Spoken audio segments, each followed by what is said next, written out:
Tú sabes que Jackson, Checo, alguien me preguntaba en estos días, claro, ni fue ni por aquí, ni sino una conversación. Sí, una persona, una doctora, una muy amiga mía de Santiago, ella, una mujer espectacular, preciosa ella. Me dice coach, coach, y tú entiendes que todas las condiciones que son adquiridas por el ser humano, o sea, que no son congénitas, se curan. No todo, digo, todas potencialmente se pueden curar. Depende de las herramientas que se utilicen y qué tan avanzada esté esa condición. Curar me refiero a Claro. recuperar el estado completo de salud. Le digo, claro. Ahora, lo que no aplica en realidad decir que todo el mundo se puede curar, porque no todo el mundo está dispuesto a hacer o dejar atrás lo que lo llevó a la enfermedad. Eso es lo primero. O sea, lo primero es eso. O sea, las personas están acostumbradas, y esto ha sido una campaña bien hecha a través de los años, a la medicina alopática, que era la que todo el mundo conoce. Tú vas con una queja y hay una pastilla para esa queja. Hay una condición, hay Claro. una pastilla para esa condición. Y yo he analizado en los últimos años, de forma no planificada, sino a través de la observación, que es digno de admiración lo que ha logrado en el sector médico la combinación de farmacéuticas, o la Big Pharma, la clase médica, el entrenamiento que reciben los médicos, los protocolos y cómo justifican todos esos tratamientos para tratar síntomas o tratar el miedo mal infundado a una condición X en el público general, porque todo a base del miedo. Un ejemplo es, por ejemplo, el colesterol. O sea, es impresionante, y a mí no deja de impresionarme, cómo me escriben personas, por ejemplo, estoy haciendo su dieta y me subió mucho el colesterol. El médico me dice que tengo que medicarme porque me voy a morir de corazón. Digo, pero ¿cuánto está el colesterol? 204. 204. Digo, pero mándame los demás valores. O sea, yo quiero ver ese HDL y esos triglicéridos, que es una relación, esa relación Claro, importante. triglicéridos entre HDL, con factor 2.5, como punto de inflexión hacia abajo hacia arriba, un mejor indicador de proyección de enfermedad cardiovascular, combinado, por ejemplo, con la insulina basal, glicemia, otros factores que sabemos, sabes tú mejor que nosotros como médico. Entonces, Jackson, Checo, ante todo te damos la bienvenida a ti. O sea, yo inclusive me gustaría que tú fueras ya una parte fija del elenco de presentar los casos aquí a nuestros entrevistados por lo que tú sabes, lo que yo sé que tú puedes aportar. Entonces, viene la primera pregunta, que me encasillo junto con Francesco. Las enfermedades adquiridas a través de los hábitos son curables. Bueno, primero tengo que felicitarlos a ustedes de verdad porque yo que lo he parpado a quemarropa, porque estuve aquí en el episodio número 55 y en el 56. Luego de esos episodios que yo tuve aquí, debo decir que la cantidad de personas que me han contactado y que me he dado cuenta que ustedes le han cambiado incluso la vida. Yo verdaderamente es un placer estar aquí, de verdad felicito ese trabajo maravilloso porque han cambiado muchas vidas ustedes. Hay muchas personas que me llaman, que me han visto en consulta y fue después de verme aquí. O sea que vale la pena lo que ustedes hacen sin ningún tipo de interés económico, sino aportar. Y de verdad que lo están haciendo. Quería felicitarlos por eso, de Bueno, verdad. gracias por Gracias, eso, gracias. viejo. Gracias. Maravilloso, de verdad. Gracias. Y hacia esa pregunta, es que, mira, las estadísticas oficiales, que yo no soy de muy estadísticas oficiales, hablan de que alrededor del 70% de las enfermedades que tenemos hoy en día tienen que ver con los hábitos, con los adquiridos, por la exposición medioambiental. Y yo digo que si ellos dicen un 70, eso no, más del 95% de las enfermedades tienen una relación directa con los hábitos que nosotros elegimos en la vida. Y alrededor del 5% ya son predisposiciones genéticas. Incluso las enfermedades genéticas, de manera indirecta, se relacionan con el estilo de vida que nosotros llevamos. O sea que las enfermedades son como las hojas de un árbol. Todas vienen de una misma raíz. Los malos hábitos que nosotros llevamos por la inculcación, que como tú bien lo explicas, ha sido un programa de muchos años que ha creado la industria donde se fomenta el consumismo, el globalismo, el llevar a las personas a un nivel donde casi no tengan ni capacidad de pensamiento, porque al final somos lo que pensamos. Fíjate tú que una persona sale a las 6 de la mañana de la casa a trabajar, porque tiene que entrar a las 8 al trabajo, y luego sale a las 6 de la tarde del trabajo. No tiene contacto con la naturaleza, encerrado en cuatro paredes, en un ambiente estresante, con comida por doquier, la opulencia. Entonces, eso te va a llevar a tu terreno biológico a fallar, a ser disfuncional y te vas a enfermar. Si tú quitas los factores que inciden en que te enfermes, en esas enfermedades, sobre todo modernas, de ahora, que son etiquetas de una disfuncionalidad por la elección de vida que hacemos, pues obvio que te va a curar. Y eso no lo digo yo, hay estadísticas científicas que también que te lo evidencian. Y uno lo ve en la clínica. Tú reciente me comentabas un caso que me imagino que vamos a hablar un poquito de ese caso. Sí. Yo tengo un caso en particular que hay enfermedades incluso que dicen que no se curan, que sí se pueden curar. Nosotros hemos... había un paciente de una esclerosis múltiple. Sí, que, ese caso a mí me llamó mucho la atención porque lo hablamos con Gerardo sí, Polo, con Gerardo. nuestro amigo y gran médico que tiene su práctica ya en Asturias. Y que un médico de muchos años, inclusive Gerardo estuvo con nosotros, creo que fue en el 56, sí. en el episodio, que decía que esta persona, creo que trabaja en el sector hotelero, en la zona del este, habíamos comentado, Sí, era una persona con un diagnóstico ya de esclerosis múltiple. sí, sí. Entonces decías de esa persona. Sí, mira, esa persona es incluso amigo de nosotros, una persona importante aquí, y él se acercó solamente para ver su estado de salud. Nosotros, bueno, yo le doy la bienvenida, lo vemos en la consulta, le hacemos todos los estudios que hacemos nosotros, practicamos estudios ya, tenemos uno aquí que se llama escáner electrointersticial, que es un estudio que me permite ver la funcionalidad de los órganos, y la verdad que es un estudio muy bueno porque un terapeuta que se dedique a la parte funcional y tenga la posibilidad de lograr ver la disfunción de los órganos, pues eso es Es un atajo. Sí, eso O sea, es maravilloso. dejamos de perder tiempo ahí. Maravilloso, porque es que me va la llaga. Entonces, claro, le hacemos todo, el paciente empieza en lo típico, siempre empezamos con una limpieza del terreno biológico para luego como sembrarlo. ¿Qué es una limpieza del terreno biológico, Jackson? Sí, cuando el paciente llega a la consulta de primera vez, cuando uno lo evalúa, generalmente nuestros órganos emuntoriales, esos órganos que filtran el intestino, el hígado, los riñones, la piel, los pulmones, el drenaje linfático, todos esos filtros, el paciente cuando lo vemos tiende a tener un ensuciamiento, una malfunción. Imagínate una inflamación de bajo grado a nivel intestinal, repercute en el hígado, este hígado se vuelve disfuncional, pero este va a repercutir en los riñones, y así se va formando esa cascada. Y es lo que te enferma al final, es lo que te hace tener insuficiencia renal, es lo que te hace ser diabético. Son la falla de estos órganos emuntoriales lo que generan ese problema de salud en la gran mayoría de los casos, en el 95% de los casos. Entonces, cuando el paciente llega, lo que nosotros hacemos es eso mismo, estimular esas vías de eliminación a través de, claro, una evaluación previa, una buena historia clínica, a través de una alimentación, quitando esos factores que inciden en enfermarlo, y no solamente la alimentación, sino también sacándolo del sedentarismo y manejando ese estrés, porque el estrés es uno de nuestros peores enemigos cuando no lo sabemos manejar. Entonces, estimulamos eso, ayudamos con ciertos nutracéuticos de alto valor biológico, que son, por ejemplo, yo utilizo mucho oligoelementos hidratados en agua de mar, el magnesio, que ya es muy famoso, vitamina D, suplementos que ayuden a eliminar. Y a eso nosotros le llamamos una limpieza del terreno biológico, una detoxificación de los emuntorios. ¿Cuál sería el siguiente paso? O sea, el paciente llegó. La idea es que el oyente, el que nos está escuchando, el interés de todo esto, Jackson, y creo que yo comencé la cruzada yo en radio, pero yo siempre he querido hacer todo lo que yo hago, lo quiero hacer con Checo, siempre. O sea, no te puedo explicar por qué. Pero yo creo que le aporta un valor que crea un resultado exponencial él, porque trabajamos con tanta similitud en muchas cosas. Entonces, lo que queremos nosotros cuando emprendemos esta cruzada es que quien nos escuche vea otra cara de la moneda, que no la conoce. Sí. Porque estamos entrenados a pensar solamente en la medicina alopática. Entonces, el que nos está escuchando, por ejemplo, va a donde tú estás laborando en este momento, que es el Centro de Dietética Juan Carlos Simón. Tú llegas, el paciente va, tú le haces la evaluación. Sí. Tienes digamos que un diagnóstico de funcionalidad de los órganos. Uh-huh. Haces ese primer paso. ¿Cuál es el siguiente paso?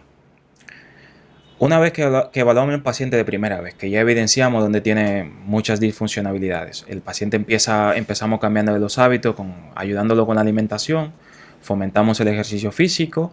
Yo generalmente tiendo a hacer una detoxificación dependiendo, claro, de qué tan intoxicado esté el paciente, de un mes o 2 meses en esa línea de cambio de alimentación, ejercicio físico, manejo del estrés, ayudándolo con ciertos nutracéuticos.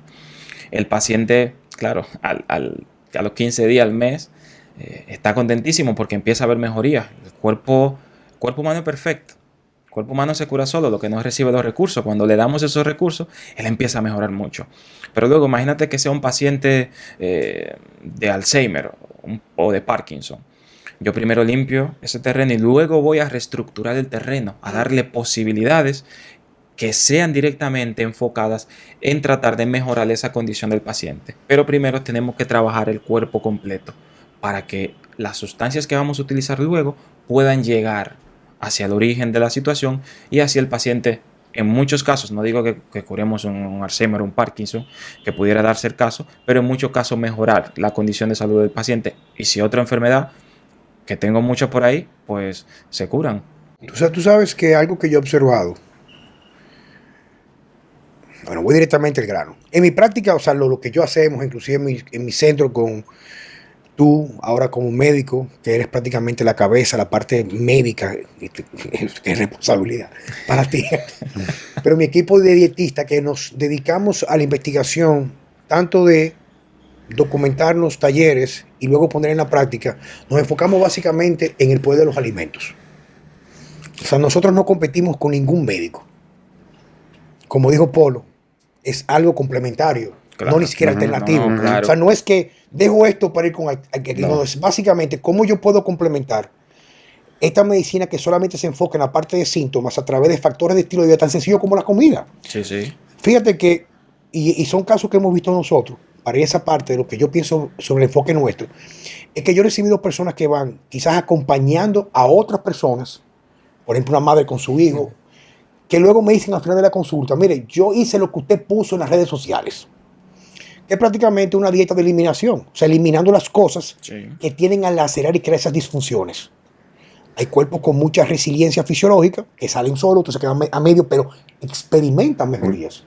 Y hay personas que logra el cuerpo, unos más rápido que otros, pero en un proceso de mantenerse constante, en dejar de lacerar o dañar tu cuerpo con alimentos altamente procesados, proinflamatorios, el cuerpo comienza a buscar su equilibrio. Claro que Entonces, sí. esa parte es lo que yo he tratado siempre de explicar, que es una de las cosas también que hace fuerte la práctica de Francesco, de Checo, que es simplemente cualquiera que sea el enfoque, es dirigido a alimentos que vienen directamente, lo más directo del campo posible. Campo es una manteca de cerdo que sea realmente manteca, viene del cerdo, el sacrificio, hacer la manteca y como un medio de cocción, no pasó por industria.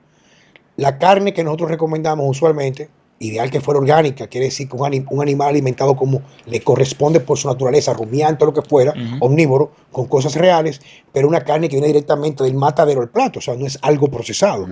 Entonces, cuando logramos entender que el primer paso, que es el más determinante de todos, como daba el ejemplo Checo al principio, antes de nosotros comenzar a la grabación, es que si tú puedes lograr cambiar lo que tú comes, es exponencial el cambio que tú puedes recibir en tu salud. Y ya para darle espacio a ustedes, una frase que no recuerdo quién la escuché, quizás María Pablo, que está con nosotros aquí, podría decirme, decía, quien no puede controlar o elegir sobre lo que come, no puede controlar nada en su vida. Así Claro. Eso es lo que estábamos hablando al principio, que tú me decías que la parte más difícil con los pacientes es tú convencerlos a que hagan esos cambios. Y yo le estaba haciendo un cuento sobre eso mismo, sobre una persona que a pesar de que tiene una serie de problemas y se le entregó, vamos a decir, el plan, lo que tiene que hacer, se resiste a hacer esos cambios y quiere como mantener el estilo de vida que la llevó a estar enferma. Hay una frase que tú tienes en la pared del gimnasio, ¿cómo es?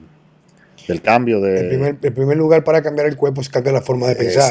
Exactamente. Y ahí es donde la cosa se pone difícil con muchas personas. Claro, eso. O sea, es difícil porque, claro, la mayoría de los alimentos procesados, cojan un jamón de pavo y lean los ingredientes de un supermercado.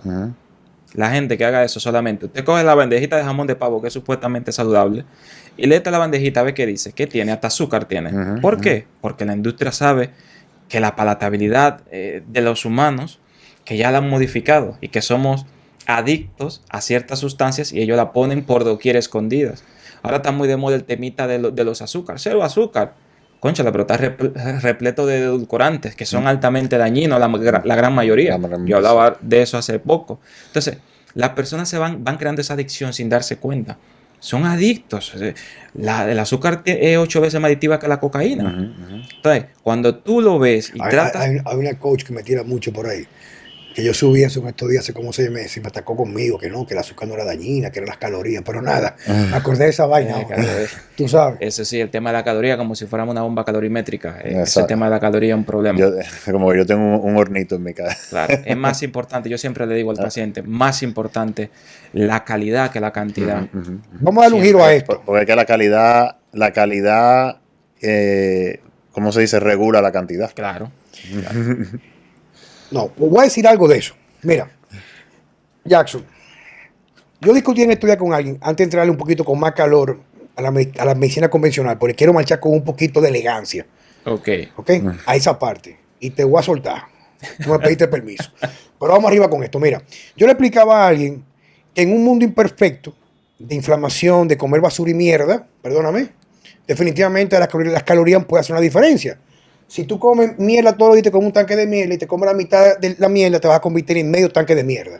O sea, eso es Claro. es la forma más sencilla. Sí, claro. O sea, si tu objetivo es contar calorías, yo creo definitivamente que si haces un déficit calórico o una restricción calórica de mierda, podrías inclusive expresar algunos genes vinculados a la longevidad. Yo podría decir eso.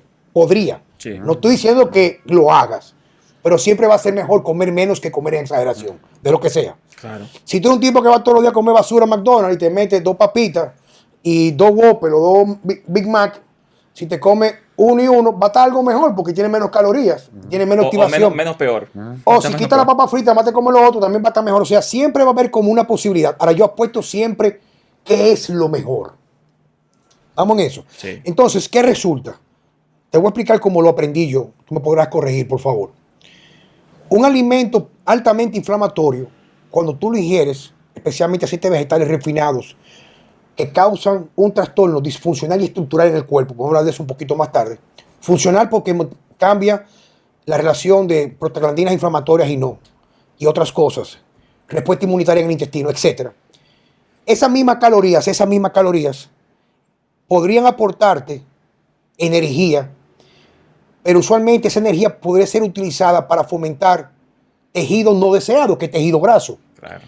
Pero esas mismas calorías, inclusive del mismo macronutriente, si tú cambias la fuente, si debe de ser canola, girasol o maíz o soya, es oliva, manteca de cerdo, por ejemplo, las mismas calorías tienen un efecto inmunomodulador y regulador de la inflamación porque tú le quitas una carga proinflamatoria. Claro. Y esa carga proinflamatoria de esa comida que tú solamente te procuras alimentar en función a calorías, crea un estrés crónico en el tiempo, el cual trae disfunciones que tú lo manejas muy bien en las tiroides, disfunción aquí y allá.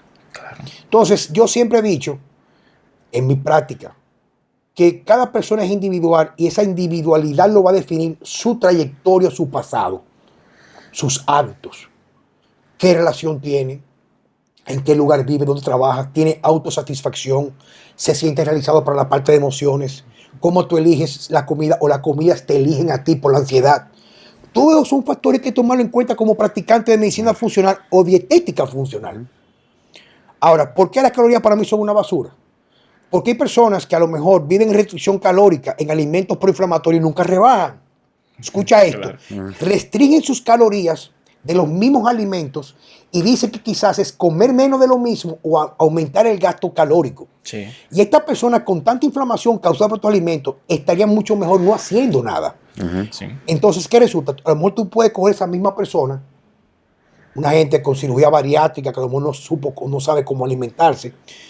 tú lo pones a comer las mismas calorías o quizás un pequeño incremento calórico, pero todo de densidad nutricional, y el cuerpo comienza a regenerarse y a recuperarse. Claro. Y casi siempre el primer indicador es no tanto un descenso en la balanza, sino un cambio en la composición corporal. Reducción de porcentaje de grasa que se incrementa con la inflamación y reduce el tejido muscular, y cuando se va la inflamación incrementa el tejido muscular, reduce el tejido graso. Exactamente. Entonces, yo recibo hoy la guía del Instituto Dominicano de Cardiología para una persona de edad para bajar el colesterol. Madre de Dios. Eso mete miedo, viejo. Sí. Tuviste, tengo una frase ahora que te la mandé, te la escribí ahí. A su vez que no la leí, creo yo. Qué barbaridad. Yo vi eso y casi se me erizó la piel, de verdad. Pero es una cosa impresionante. Sí. Definitivamente va a bajar el colesterol. Podría ser. La operación fue un éxito, pero el paciente Para el paciente murió. Murió temprano, rápido, pero murió con el colesterol bajito. Sí. Mira, haciendo un paréntesis sobre lo que tú dijiste del mismo macronutriente y cambiar la fuente.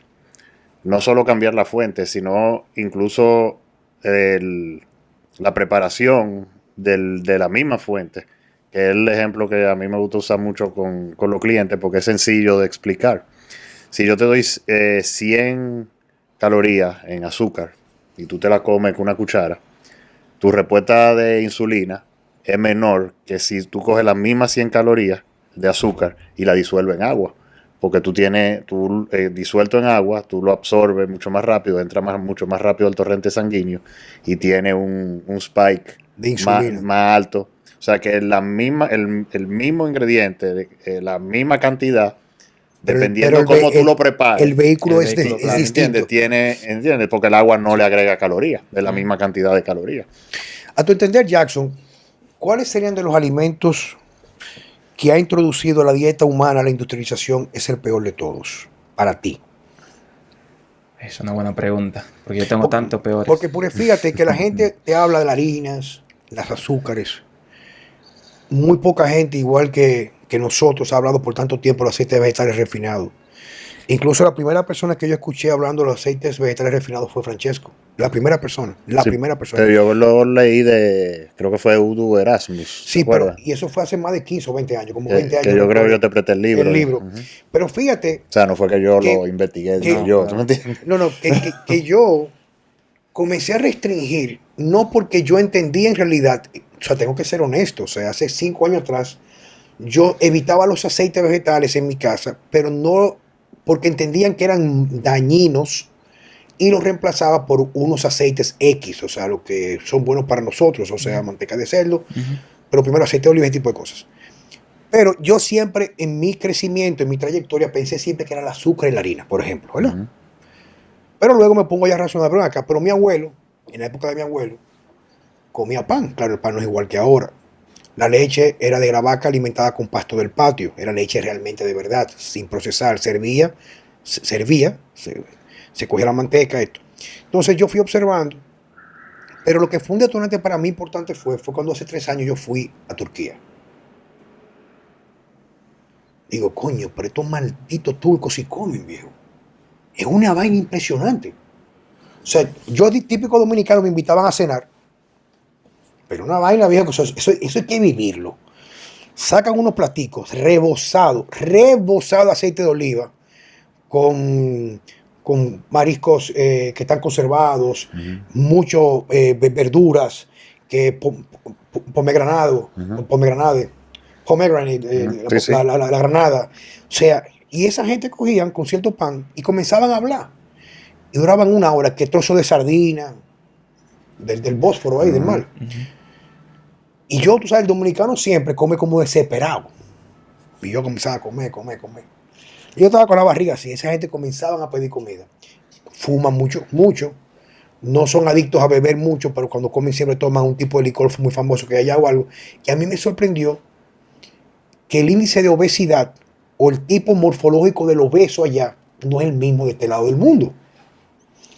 Y cuando me pongo a observar me doy cuenta, básicamente, que lo único que ellos no tienen, en realidad jamás como una opción para comer son los aceites vegetales refinados que nos venden Canadá y los Estados Unidos. ¿Tú entiendes? Entonces viene la pregunta a ti, ¿qué tú entiendes? O sea, no tienes que estar de acuerdo conmigo, porque Sí. ¿qué tú entiendes en tu práctica? Lo que tú ves día a día, ¿cuál es el alimento que tú podrías considerar más lacerante para la salud del cuerpo humano? Sí, no cabe duda de que los aceites refinados son un veneno total. De eso no hay duda, porque ya sabemos cuál es el problema. Creo que lo había mencionado antes, que cuando sacamos aceites refinados, eso que le decimos así, eso de esas marcas, pues no lo voy a mencionar, pero es que lo llevan a unas temperaturas brutales, son 500 o 600 grados a alta temperatura. Eso genera sustancias químicas, las carbolinas, que ya sabemos, los médicos funcionales sabemos que son cancerígenas. Eso no hay ni siquiera de por qué contrarrestarlo, porque eso está clarísimo. Son cancerígenas. Entonces, los aditivos que se le añaden, incluyendo derivados del hexano, hay uno que lo abrevian, que es el TBCQ, creo que lo dice ahí o THBQ, algo así, que se abrevia, que es un químico que es como un filtro. Eso es malísimo para el cuerpo, eso es proinflamatorio, colabora con todas las enfermedades, pero el problema mayor es que siempre los aceites están presentes en muchos productos. Si tú te compras una galleta en un supermercado, tiene el aceite. Si te compras una leche de almendra ahora, aceite de girasol. Las fórmulas de bebé son Okay. a base ¿Por de aceite de qué, girasol. ¿Por qué tú lo ves así? Por eso mismo, porque es que lo van poniendo en productos que muchas veces la persona ni lo sabe. Porque los productos que no tienen azúcar, si al producto le quitamos el azúcar, hay que ponerle grasa porque si no sabe a cartón. Entonces, ¿qué grasa ellos le van a poner?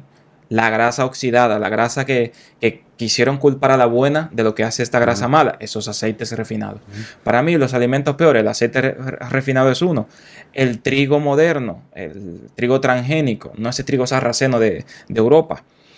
El maíz transgénico, la soya transgénica. Para mí esos son los productos peores porque es que están en la mayoría.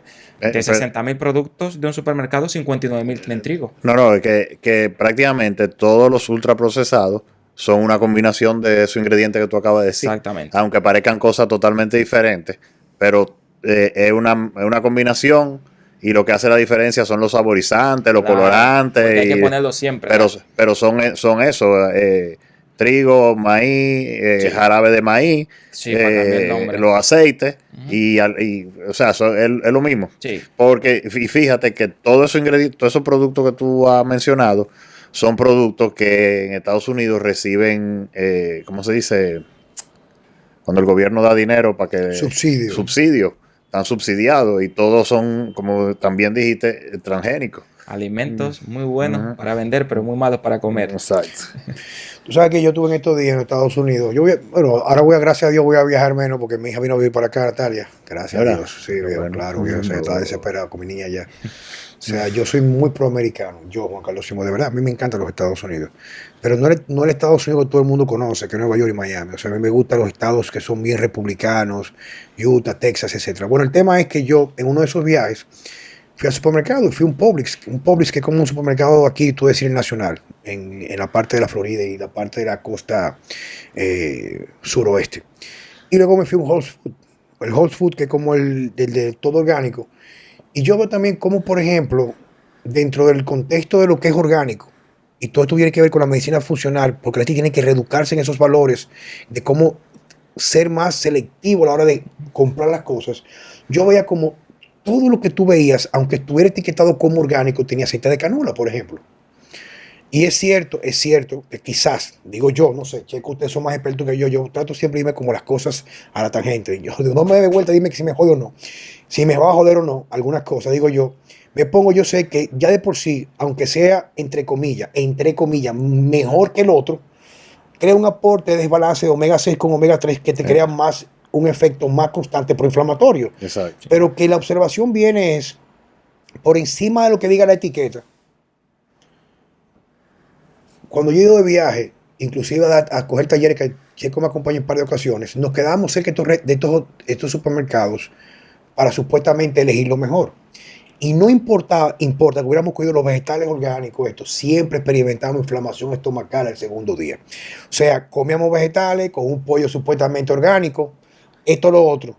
Pero siempre en los Estados Unidos, que todo es lo ultraprocesado, hay algo. Hay algo agregado. O le echan algo para que brille más el vegetal, o con lo que alimentaron el pollo, o el sazón del pollo. Hay algo.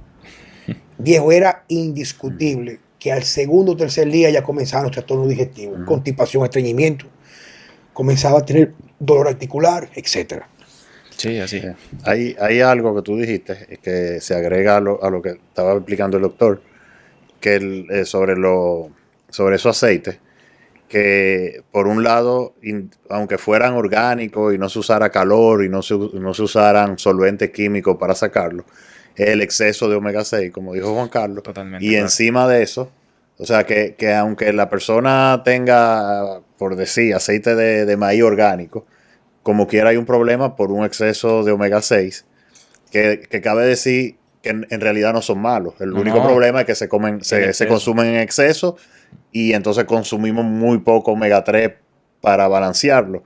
Y por otro lado, la mayoría obviamente no son orgánicos y la gente tiene que hacerse una imagen mental de que todo eso viene en una semilla y son semillas secas, o sea, tú no le ves aceite. Entonces imagínate lo que hay que hacer para tú sacar aceite de una semilla seca. Obviamente es un proceso muy...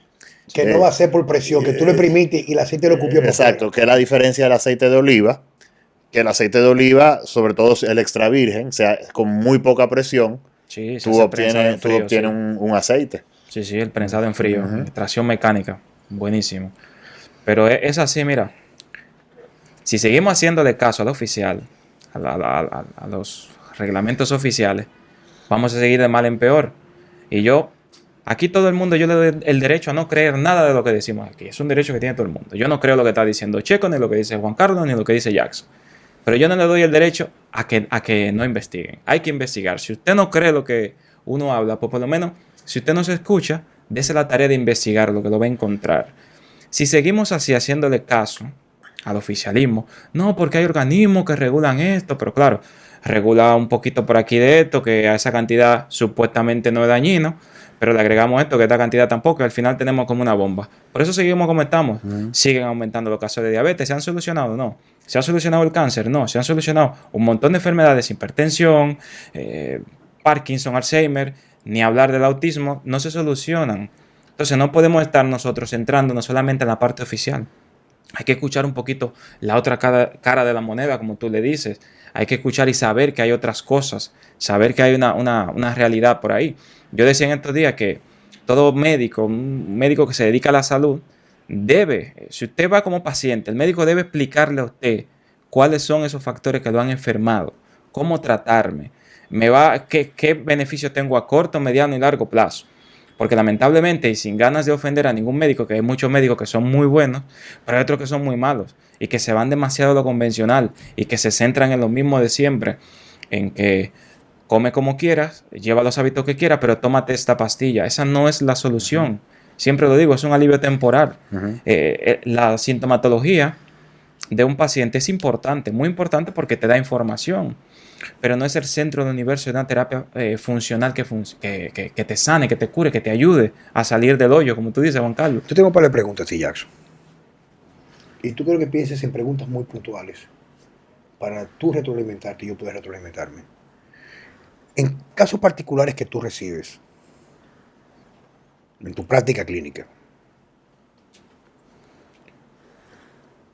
en tu interpretación, en tus herramientas de diagnóstico, ¿cuál es la disfunción más común que tú ves? Lo más común que yo veo son disfunciones intestinales, disbiosis intestinal. Lo que veo en el 99% de los casos. En tu práctica, en tu clínica, en tu experiencia, en tu medicina, para nuestro público, ¿qué es disbiosis intestinal? Ok. Perdón, y le agrego a eso, para quien nos escucha, qué signos, o sea, qué síntomas pudieran hacer que te busquen por eso. Están asociados con esa disbiosis intestinal. Ok. Mira. Primero hay que empezar por el estómago. Por lo que entra por la boca. Todo lo que entra por nuestra boca llega al estómago. Dependiendo de cómo esté ese jugo gástrico, va a funcionar todo nuestro discurso fisiológico. Si ese pH está mal, estamos mal sí o sí. Entonces, la disbiosis intestinal, lo que sucede es que nosotros en nuestro intestino tenemos comensales, bacterias, virus, hongos, que viven de manera apófita, o sea, que colaboran con nosotros, que son Una simbiosis. una simbiosis que ellas colaboran. Tenemos más bacterias que células. Ellas trabajan en armonía. Hay algunas que le dicen malas y otras que le dicen buenas. Las buenas deben estar por encima de las malas para poder llevar esa armonía. Cuando esas pequeñas bacterias, cuando eso se desregula, se rompe ese equilibrio, entonces el intestino va a inflamarse. ¿Por qué? Porque ahora están las malas por encima y las buenas por debajo. Entonces ahí viene el problema de la cándida, viene el problema de que salen todas las bifidobacterias que son malas y crea esa inflamación de bajo grado. ¿La disbiosis qué es? Ese desequilibrio de esas bacterias intestinales. Esa es la definición de disbiosis. La disbiosis es el desequilibrio de las bacterias que tenemos a nivel intestinal o de los microorganismos, porque puede ser virus, bacteria o hongos. ¿Cómo tú tratas eso? Tú, Jackson. Cuando vemos un paciente, claro, el tener un Hay diagnóstico... que tener claro que esto no es para que usted se automedique, No. sino para que entienda y pueda visualizar cómo se va abordando cada una de estas cosas. Sí, lo que hay que entender es que todas las enfermedades que yo conozco, todas tienen una relación íntima con la disbiosis intestinal. Porque que tú creas una hiperpermeabilidad, o sea, en el intestino se abren todas las puertas, el intestino elige quién entra a tu cuerpo como micronutriente y elige quién se va para afuera a través de las heces. Cuando se crea ese desequilibrio, esa inflamación de bajo grado en el intestino, se abren las puertas y todo el mundo entra a la sangre. Pero claro, a través de un sistema que es el sistema porta, que es una parte de irrigación, llega al hígado. El hígado va a recibir esa agresión y toda esa toxina. El hígado, cónchale, yo no puedo trabajar con todo esto. Riñón, ayúdame, se lo pasa a los riñones. Allá viene la piedra de los riñones, allá vienen los problemas en la vesícula, allá viene el problema en el páncreas, allá viene que me vuelvo diabético. Todas empiezan por esa disbiosis intestinal. Por eso que el doctor Mark Hyman dice que toda condición o toda enfermedad nace por una disfunción del intestino. Sí, claro. Y el padre de la psiquiatría y el mismo Hipócrates. Las enfermedades están en el intestino, comienzan en el intestino. Y eso es verdad. Pero que lamentablemente la mayoría de los casos convencionales, nadie se olvida del intestino, no le prestamos importancia a eso. Eso no interesa. Tú ves un hígado, yo por ejemplo cuando hago el escáner electrointersticial, yo veo el hígado disfuncional, pero si hacemos una sonografía o si hacemos una transaminasa hepática, que son estudios para ver cómo está el hígado, él está muy bonito. Y el sonografista te lo dice, mira, está muy lindo. Pero mentira que está disfuncional. Lo que pasa es que yo en la terapia que hago tengo la capacidad de ver si el paciente en un futuro hacia dónde va. Yo digo, mira, tú ahora estás disfuncional, pero va derecho para un hipotiroidismo o va derecho para un cáncer. Yo puedo ver eso. Y si ya el paciente tiene una enfermedad, yo puedo decirle, mira, posiblemente de aquí viene el problema. Lo primero que tenemos que remover es esto. El causante. Es el causante. Es como si fuera un iceberg. El iceberg solo vemos la parte de afuera, no entramos abajo, que es más grande. Entonces hay que llegar un poquito a ver abajo y trabajar desde esa perspectiva. De las intervenciones que tú haces, una vez un paciente o una paciente viene sobre ti. Perdón, Juan Carlos, antes de que tú sigas. Sí. Entonces, por ejemplo, de las personas no están escuchando, ¿qué síntomas ellos pudieran sospechar, tener que lo haga sospechar que puedan sufrir de...? Sí, muy buena pregunta. Mira, la disbiosis hay mucha sintomatología en particular, pero si te das cuenta que pasa a muchas mujeres, el estreñimiento. Hay mujeres que dicen, doctor, no, yo voy cada 3 días, cada 4 días. Un estreñimiento, disbiosis seguro. Fatiga, disbiosis seguro. Pérdida de interés de hacer las cosas. Me siento cansado. Alteración del sueño, me despierto en la madrugada. Dolores articulares, que tú no lo relacionas, pero sí tienen que ver directamente con disbiosis intestinal. Eso va de la mano. Proceso de estreñimiento y luego tengo diarrea. También eso es disbiosis intestinal. Y generalmente se presentan varios, ¿verdad? Exacto. El acné, porque es un órgano inmunitario de la piel, de los que filtran. Y si el intestino no está filtrando bien y los demás, se lo pasa a la piel. El acné, la dermatitis atópica, la dermatitis seborreica, son todas sintomatología de disbiosis intestinal. Por eso fue que Charles, en una ocasión, que era la persona que me presenta el término medicina funcional, me dice a mí que todo lo que acontece en la piel es un reflejo del intestino. Totalmente. Todo. Y en segundo lugar, todo trastorno respiratorio también tiene como, etiológicamente hablando, también el intestino. Sí. Él me hablaba. Y algo también que me llamó mucho la atención en una ocasión cuando comencé a escuchar, para motivarme luego a investigar y estudiar esta medicina, era que él le explicaba, por ejemplo, ya hablando un poquito más a fondo, quiero que tú me ayudes con esta parte, porque tú sí la manejas en la parte que tiene que ver con la parte bioquímica, él decía que algo tienen en común casi todas las personas que desarrollaban algún tipo, por ejemplo, cáncer mamario, por perfiles estrogénicos a nivel de deficiencias que tiene que ver con los trastornos intestinales porque no se absorbía ese tipo de cosas, los nutrientes, era carencia del grupo B. Se hablaba conmigo sobre el grupo B. Y cuando una vez alguien le comentó, me recuerdo que fue en un seminario, le dice, de los que dio aquí, dijo una chica, pero es que yo no puedo tomar complejo B porque soy alérgica al complejo B. Me da espinilla. Dice, no hay tal cosa como una alergia al complejo B. Es simplemente que tú tienes algo, una disfunción del hígado, que usualmente cuando hace un aporte directo o agresivo de complejo B, comienza el proceso de eliminación de toxinas, pero como está comprometido las vías biliares, el siguiente órgano excretor de la piel. Claro. Entonces les inclusive recomiendo a esas personas que mantengan un tratamiento concomitante con otras cosas para mantener el flujo de toxinas de fuera del hígado y permitir que con el tiempo vaya cediendo poco a poco ese flujo o ese brote de espinillas. Claro, eso pasa mucho. Eso la conocen la persona como esa, ¿cómo se dice? Crisis depurativa. Cuando el paciente tú le haces una detoxificación, evidentemente, el paciente le puede salir un rash en la piel, se siente mal, se siente más enfermo, hacen fiebre a algunos pacientes. Pero es por eso, por lo mismo que tú dices. Y que el problema aquí no es el complejo B. El problema es el órgano disfuncional. Que si no estoy funcionando bien, pues entonces no me voy a manifestar bien. Ahora, hay que tener claro algo de los complejos B. Que si tenemos disfunciones o acloridria, en el jugo gástrico tenemos problemas. O sea, poco ácido. O poco o mucho, los complejos B tienden a no metabolizarse o a no digerirse bien en ese caso. No se degradan bien y no se absorben la mayoría. Entonces, tienen que ir en complejo B. Ellos son cofactores que se potencializan uno con los otros. No puede ser que bebo ácido fólico como le dan a la embarazada, que solamente le dan ácido fólico. No, hay que darle toda la vitamina del grupo B, incluyendo el ácido fólico, que es muy importante. Pero si tú le das un ácido fólico, esa te va a desequilibrar la B8, la biotina, o te va a desequilibrar la B6 para el sistema inmunitario. Entonces hay que darla como junta. Pero es lo mismo, siempre vamos a llegar al mismo caso.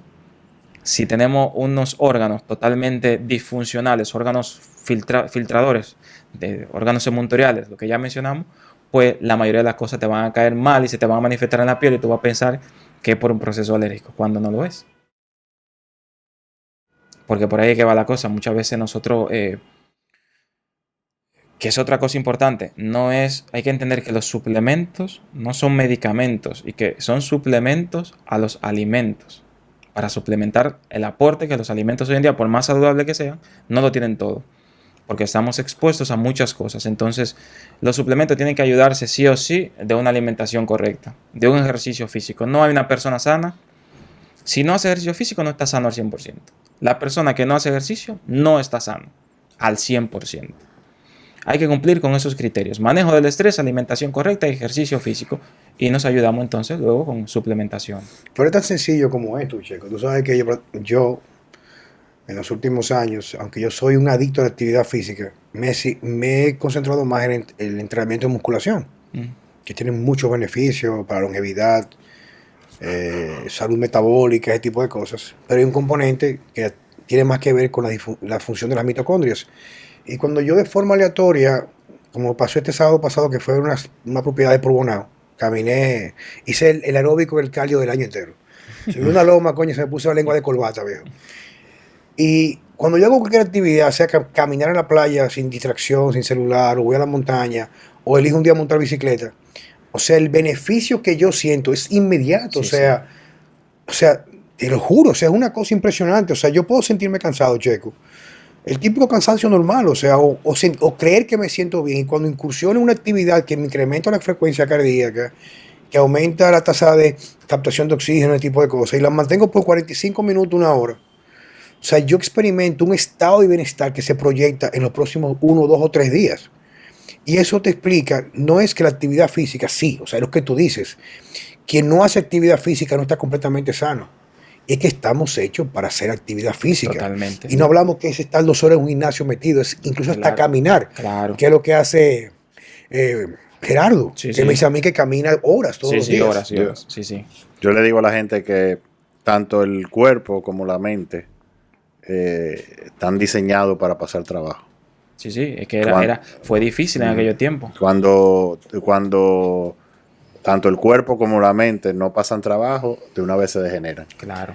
Y la parte mental, tú lo ves mucho en personas, vamos a decir que son familias de ricos. Por ejemplo, los hijos de los ricos, etcétera, que no tienen problemas. Están llenos de problemas mentales porque como no tienen problemas reales, se lo tienen que inventar. Claro. Yo digo que la era de los 50 hasta los años 80, gracias a Dios yo pertenezco a los 80, tuve la posibilidad. Es una era dorada en cuanto a la salud. ¿Por qué? Porque teníamos un contacto con la naturaleza al 100%. Jackson me ha descrito su infancia en varias ocasiones, a mí me da envidia de la buena. Y eso, que yo la viví así mismo por un tiempo. Lo que pasa es que yo no viví en el campo. Sí, claro. Pero mis abuelos, que yo teniendo como 3 o 4 años de edad, ellos migraron de los Estados Unidos y compraron un campito, pero un campito full. Yo era muy de mis abuelos. Yo fui un niño, soy un hombre bendecido, fui un niño grandemente, bendecido, porque me crié dentro de la escuela tradicional de crianza, pero también con mucho amor y con límites. Y mi abuelo era loco conmigo. Y yo me pasaba veranos enteros en la casa de mis abuelos. Veranos en el campo, fines de semana, Semana Santa. O sea, yo hasta avanzado a los 13 o 14 años, ese era mi lugar favorito. Ya te imaginas, o sea, eso era arriba el día entero, subiéndome a la mata de coco, que yo no sé, ahora yo miro para arriba y no sé cómo no me caía, me daba un mareo. Pero ese tipo de naturaleza, ese tipo de exposición o falta de exposición a lo que nos contamina como seres humanos en el día de hoy, yo creo que son muchas de las bases que han hecho hoy en día adultos tan enfermos. Totalmente, eso es así. Yo veo pacientes que cuando son del campo, que vienen con el mismo caso, yo veo mucho también cáncer de colon, que me llegan mucho. Pero del campo. Me viene un paciente del campo. Mira, este paciente viene con cáncer de colon. Viene, me saluda, me aprieta la mano. ¿Qué hay, doctor? Viene uno de la ciudad con la misma condición y está reventado. ¿Por qué? Porque no tuvo ese contacto natural. Ese contacto natural en la infancia incluso repercute en tu adultez al 100%. No es lo mismo. Eso para nada, eso está comprobadísimo. Que la persona del campo tiene mucha más salud que la de la persona de la ciudad por los agentes agresores. Porque te ven en el campo, claro, yo recuerdo, yo comía pan con refresco. A mí me lo daban. Pero a mí había que darme una pela para entrar a la casa. Yo salía en la mañana, descalzo. Pero yo, para llevarlo rápidamente al plano mío, yo llegaba del colegio y me tragaba la comida para jugar a plaquito pelota. Yo también. Claro. Yo para y montar entonces, bicicleta. en la esquina de mi casa había la área verde de una iglesia en Los Prados. Y ya cuando caía el sol, quedaban los batazos y tú no veías bien la bola. Claro, exacto. Ahí estaba mi mamá con la correa en la esquina buscándome, porque yo no me he hecho tarea, no me había bañado. El corre. No, Claro. y como quiera que sea, aunque no era un campo, Santo Domingo era una ciudad muy diferente. Prácticamente no habían edificios. Y vamos a decir, los pocos edificios altos que habían, si tú te subías, prácticamente tú lo que veías era árboles. Era una ciudad verde, prácticamente, y prácticamente tampoco había tráfico. Yo a veces regresaba a pie del colegio y si en 4 kilómetros yo caminaba, si me pasaban por al lado 3 o 4 carros era mucho. Yo la primera vez que vine aquí fue como en el 2006 por ahí, a la capital. Wow, ya. Yo me pasé toda la vida allá en el campo, al 100%. Pero, vuelvo y te digo, el contacto con la naturaleza, eso es... Yo me recuerdo niño, salía caminando, que caminaba descalzo como hasta los 12 años. Y me pullaba, me ponía espina y todo. Ahora tuve un niño ahora de la misma edad que yo me quedo mirando y digo, pero es que no tiene ese desarrollo. Yo era muy hábil. El niño del campo a los 12 años, nadie lo engaña. Se deja engañar si quiere. Es más hábil. Yo estaba seco. Yo tenía cuadritos hasta en las orejas. O sea, yo estaba sequecito, pero con una energía. Yo recuerdo correr. Literalmente yo corría y podía durar 1 hora corriendo a una velocidad y llegaba a un ritmo donde no me cansaba. Yo decía, pero ¿y cuándo yo me canso? No me parecía un caballo. Pero es porque ese era el contacto con la naturaleza. ¿Cuál tú crees que es el futuro? Cambiando el tema, Jackson. Quiero aprovecharte. ¿Cuál es el futuro de la medicina funcional en la República Dominicana? Bueno, yo lo que he podido ver es que hay muchas personas que están despertando, que se están dando cuenta, que se están cansando de recibir más de lo mismo. Las personas ya se están perfilando y buscando otras soluciones, entonces yo le veo mucho futuro aquí en el país. Claro, es una competencia que ha existido durante mucho tiempo. Lo que pasa es que anteriormente lo que hacía medicina funcional no tenían vías de comunicación. No había forma de tú llegarle a ciertas personas porque los canales por donde se transmite sabemos que son controlados por la industria. Yo no puedo hablar de la Nestlé en una emisora donde el patrocinador son ellos. Claro. No puedo hablar en contra. Entonces, yo le veo mucho, mucho futuro y las personas, lo digo porque me buscan, mira la cantidad de personas que lo escuchan ustedes, o sea que ya la gente está cansada de lo mismo. De lo mismo sin resultados. Sin resultados. Y vamos en crecimiento. Y eso es algo que a mí, por un lado, me alegra mucho, pero lo que sí me preocupa son las generaciones que vienen subiendo. Es un tema que a mí me preocupa mucho. Pero yo me pregunto y yo digo, ¿pero y qué vamos a tener entonces cuando nosotros ya no estemos? Es que no va a quedar nada. Porque que lo que van subiendo, van siguiendo unas directrices, van siguiendo una virtualidad. Tú ahora a un niño le hace, uy, ya está llorando, tú ahora le dices una cosa y ya se insulta. O sea que van siendo como literalmente zombies. La crianza que están llevando la mayoría de los niños es inapropiada, es malísima. Tú lo estás sometiendo a 4 paredes constantemente, le estás dando una alimentación inapropiada. Ese niño ni siquiera tiene capacidad de pensar. Hay niños que te hablan a los 4 o 3 años. Y anterior al año y medio ya estamos nosotros hablando. Bueno. Pero es porque lo estamos retrasando mucho a nivel mental. Entonces a mí me preocupa las generaciones que vienen subiendo. Y si tú te fijas, la mayoría de los adolescentes que hay hoy en día, lo que están en el tema ese de TikTok, de Instagram y de tal. Yo hablaba ahorita con un paciente y le decía, mira, si tú quieres, que me decía, no, doctor, el problema es que yo vengo, mira, doctor, yo estoy sana, porque es una paciente femenina, yo estoy sana, yo me siento muy bien, yo no tengo ningún problema, solo me quiero venir a chequear. Ok, ¿a qué te dedicas? No, yo trabajo en una empresa muy grande y tengo que estar viajando casi todos los días para diferentes países y demás, y tengo un estrés matándome. Yo dije, tú no estás bien, tú tienes que entender que nosotros tenemos que trabajar, es verdad que hay que llevar las habichuelas para la casa, como dicen, pero tú tienes que programarte que tu trabajo no debe de ser para toda la vida de 8 de la mañana a 6 o 8 de la noche. Tú tienes que decir, voy a enfocar 5 años de mi vida a full. Yo duré muchos años así, a full, pero yo tenía un norte. ¿Cuál era mi objetivo? Trabajar y vivir mi vida. Y yo creo que cada persona se merece eso. Y que cada persona cuando llegue a los 65 años, a los 64, a los 60, tenga suficiente energía y calidad de vida para poder disfrutar una vez que se pensione, no para pasárselo en un hospital o en una clínica, siempre se lo digo. Entonces, enfócate en tu trabajo de 8 de la mañana, como tú entiendas, hasta las 8 de la noche, pero date cuenta que eso te va a consumir si no sales de ahí pronto. Deja de seguir redes sociales, deja de estar consumiendo. Si yo le compro una canción a un artista, ¿para dónde va el ingreso? Para el artista. Yo consumo tu música, el artista tiene su problema resuelto. Entonces, deja toda esa historia, enfócate en ti, fájate, logra tu objetivo y luego busca tu calidad de vida. Modula tu trabajo. Yo no veo un paciente por debajo de las 9:30 de la mañana. Yo por encima de las 10:30 de la mañana que empiezo mi trabajo y no paso a las 4 de la tarde. Pero para eso me enfoqué al 100%, me olvidé de toda esta virtualidad, de todo este globalismo, de todo este consumismo que hay, de todas estas historias que son tantas cosas superficiales que te van enfermando, que te van quitando porque eso es lo que quiere la industria, quitarnos capacidad de pensar.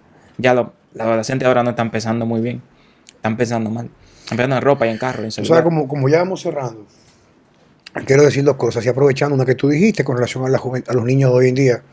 Bueno, a mí al igual que tú, yo un poco más atrevido por mi edad. Yo prácticamente estoy casi para ser abuelo, porque tengo hijos de 28 años. Tengo mi hija Numa Vela, tiene 2 años y 5 meses. Y muchas veces me comenta Mariel, yo sé que esto no es el tema de medicina funcional, pero aplicar los estilos de vida y a los padres que son nuevos padres ahora, es que ella me dice a mí, es que tengo tanto miedo por el mundo que le va a tocar. Digo, no. Yo aprovecho ese miedo, que no es un miedo, sino en realidad es un reto para mí como padre, para yo emplearme a fondo y darle las herramientas que ella necesite en su ambiente para construir su carácter y su conducta hasta el punto donde pueda ser manejable. Ya en la edad de mi hija, cuando sea ya un adolescente o ya entre ya en capacidad de discernimiento a ciertas cosas, 13, 14 años, pues entonces ya podemos comenzar a negociar algunas cosas. Pero yo lo que tengo que procurar es que los niños no son lo que le decimos, sino lo que ellos ven y lo que consumen. Claro. Ven con el ejemplo en su casa, el ejemplo de su padre y su madre y lo que ven por redes y por televisión. Entonces yo creo que es un reto, porque al fin y al cabo, como aplica para la medicina, la salvación es individual. Totalmente. Entonces, cerrando, antes que Checo pueda decir algo, yo entiendo que el futuro de la medicina va a ser dividido entre dos grupos. Aquellos que, como en la película La Matriz, se mantienen dependientes del sistema, y aquellos que en realidad quieren vivir no engañados, sino apostando una vida mucho más plena. Yo siempre digo que quien elige uno o elige el otro no lo hace ni mal ni mejor, ni peor ser humano, pero sí le puedo garantizar que en la vida, nacemos un día y un día vamos a desaparecer de este plano existencial, pero todos sí tenemos la facultad de elegir cómo vamos a vivir. Claro, totalmente.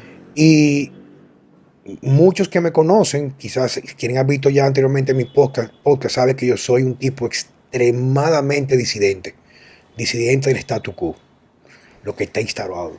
Yo todo lo cuestiono. Y en estos últimos 3 años, si tenía alguna duda de lo que yo pienso hoy en día, esos 3 años se encargaron de mostrarme que no estaba equivocado. Vivimos en un sistema real, poderoso, que se ha encargado en los últimos 100 años y algo de reconocer cada uno de los factores de una perspectiva psicológica, conductual, sociológica y de neurociencia, cómo manipular nuestro discernimiento. Son muy pocas las personas que son pensadores independientes, muy pocas veces. Que resulta que la única manera de poder dar el paso al cambio no es corriendo, sino es identificando esta realidad. Y el segundo que es quizás el más difícil, es desconectarse. Totalmente. Sobre el futuro, yo pienso que, y tú decías que cuando nosotros no estemos, yo creo mucho que parte de nuestro trabajo aquí es ir sembrando esa semilla y que aunque sea una minoría, siempre haya una disidencia, vamos a decir, y un pensamiento crítico contrario al sistema. Jackson, para terminar, dinos dónde te podemos encontrar, cómo te contactamos. Mira, antes de decir que a las personas que se den una oportunidad, que trabajen para su salud, porque hay una frase que dice por ahí, que dice, mira, aquellos que no tienen tiempo para su salud, lo van a tener para la enfermedad. Dense la oportunidad de ir a un médico funcional, de poder indagar, poder saber qué tienen, lo que no tienen, si se puede resolver o no, que escuchen todas las caras de la moneda. Y como tú dices, cada quien, o sea, tú no eres culpable de, si te vas por un lado de medicina funcional o de medicina convencional, al final lo que se debe trabajar es para la salud. Bueno, yo estoy trabajando en el Centro de Dietética de Juan Carlos Simó. Empezamos ahora ahí. Juan Carlos está abriendo ese centro y ya arrancamos muy bien. Y nada, me pueden encontrar. Voy a darle el número de teléfono, pero sí me van a permitir buscarlo porque yo no me sé el número. Porque claro, por venir al episodio 55, por venir al episodio 55 aquí, tuve que cambiar el WhatsApp porque la gente empezó, me escribía. Ya tengo hasta asistente, Entonces le voy a dar el número telefónico para aquellas personas que quieran comunicarse conmigo. Mi sugerencia a aquellas personas que están interesadas en prevenir, que de eso se trata todo, prevenir. El centro está diseñado para la prevención, ante todo, y luego tratar también las condiciones a través de fomentar hábitos de estilo de vida cambiantes. Pero yo creo y sostengo que toda persona deberá hacer la oportunidad de verse con Jackson, porque él tiene algo que es único aún en el mercado dominicano y casi en toda Latinoamérica, quizás algunas excepciones, que es ese aparato maravilloso que permite definir de forma precisa, tangible, sin especulación, cualquier disfuncionalidad que lo pueda llevar a cualquier enfermedad. Jackson, ¿en qué número te pueden localizar? Sí, me pueden localizar en el 809-989 809-989-0128. Perfecto, señores. Nada, muchas gracias, Jackson, por estar con nosotros. Gracias. Con Francesco, con Juan Carlos. Señores, gracias. Uno más en Vida Sana con Juan Carlos Simó y Francesco Jeremías.